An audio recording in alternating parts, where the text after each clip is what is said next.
For more, let's go live to our correspondent Zhu Dan, who joins us over in Hong Kong, where that memorial has taken place. And Zhu Dan, I remember exactly 3 years ago when we were in the studio and watching the events unfold on live television. And there was great shock at the fact that a disgruntled policeman would take a whole busload of tourists hostage. But there was so much anger at the time that an operation which many people believe should have saved more lives, let alone see more people get endangered. 3 years on, though, tell us about this. Are the people still angry, or has time given them the space to compute those feelings? Well, today, relatives of those who died in the Manila bus hijack tragedy 3 years ago have again demanded an official apology from Philippines government. Zhen Chiqing, brother of tour guide Masa Zhen, and legislator James Tu, who is assisting the relatives and survivors, delivered the demand to the Philippines consulate today.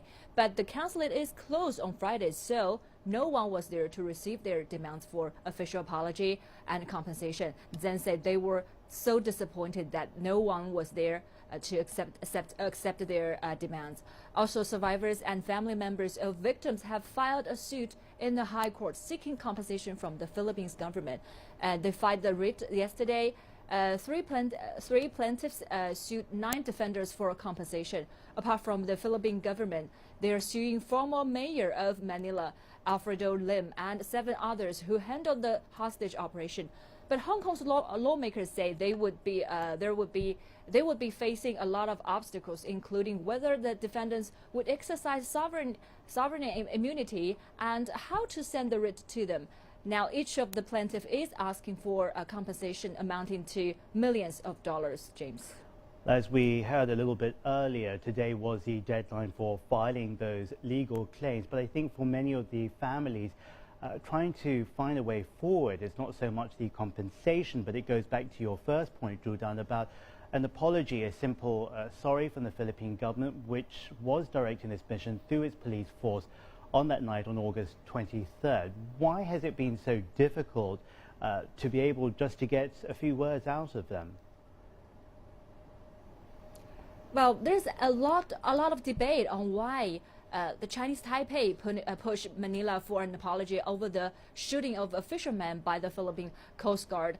Until now, no formal apology or compensation has been given, and the latest response from Manila remains disappointing.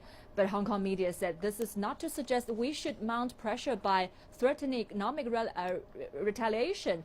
Admittedly, the bus hostage and the fisherman incident are not identical, and Chinese Taipei's relations with Manila are also different. The Taipei incident is a political problem at base because it happened because of territorial claims, while the Hong Kong incident was more a criminal one. The Hong Kong government has already contacted the Philippine consulate 23 times on the issue since 2012, but it hasn't proved to be effective. As the past 3 years have shown, more is needed to resolve the issue, while many say more pressure should be applied. James. That's a very interesting comparison there with that fisherman case. Zhu Dan, always good speaking to you. Zhu Dan, our reporter over in Hong Kong.